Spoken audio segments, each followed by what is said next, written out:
You see these bags under my eyes and the discoloration? Because of two things. Japanese wrestling and Worlds, baby! Let's go! I'm only going to talk about Worlds. But let's get it started. What's up? I'm Austin. Let's talk about video games. What's going on, beautiful people? Austin here from Raghouse Media, and the last 5 days have been hectic and eventful, but we have reached the next stage. My favorite time of Worlds. It's the group stages. Yes, that's right. For the next 2 weeks, 16 teams will be vying for a spot in the knockout stages of the World Championships to determine who will be this year's League of Legends World Champion.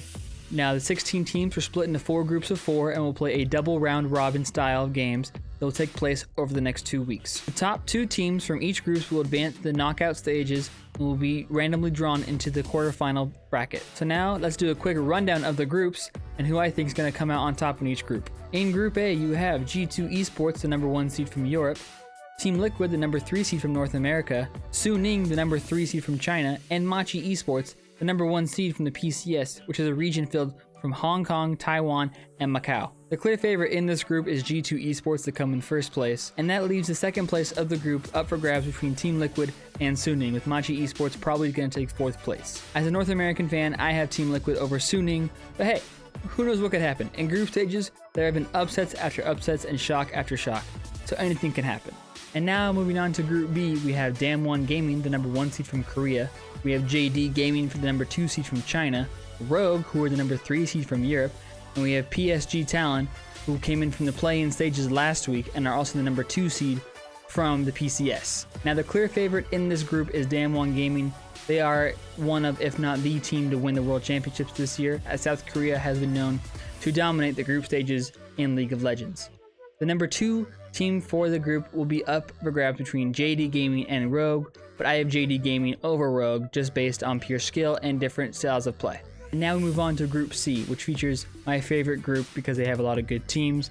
We have TSM, the number 1 seed from North America. We have Fnatic, the number 2 seed from Europe. Gen G, the number 3 seed from Korea. And then we have LGD Gaming, the number 4 seed from China.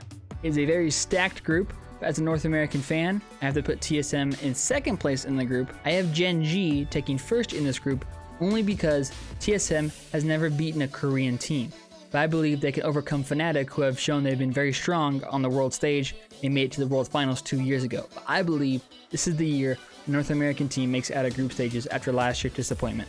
Now lastly, in Group D, we have what is called the Group of Death, and it features Top Esports, the number 1 seed from China, DRX, the number 2 seed from Korea, FlyQuest, the number 3 seed from North America, and we have the Unicorns of Love, which is a wildcard team who came in through the play-ins, and they achieved 1st place in the Croatian region called the CIS. Now obviously, Top Esports, the number 1 seed from China. China has won Worlds the last 2 years, so I have Top Esports taking 1st place in the group, and I as well also have DRX taking 2nd in the group. But it could change between the 2 teams. Either one of those teams could take 1st or 2nd. For FlyQuest and Unicorns of Love, well, you tried, you're there, but you're gonna go home in the end. So that's my quick rundown of the group stages. Those are the 16 teams. Now next week I will be back with a rundown of what happened in the first week of groups, and I can figure out who could also walk away with some upsets, some spoilers, and maybe who also will advance to the knockout stage, and maybe even do a prediction for seeding in the knockout stage. I hope you guys enjoyed this video. I hope you have a great weekend. Don't forget, Raghouse Media is doing a live show this Saturday on Facebook at 11 a.m. featuring a music spotlight, sports, and other coverage from the other interns. Hope you guys watch it and enjoy it. I know I'll be there. I hope you guys can watch it too. Have a great weekend. Stay safe, and I'll see you all next week. Later.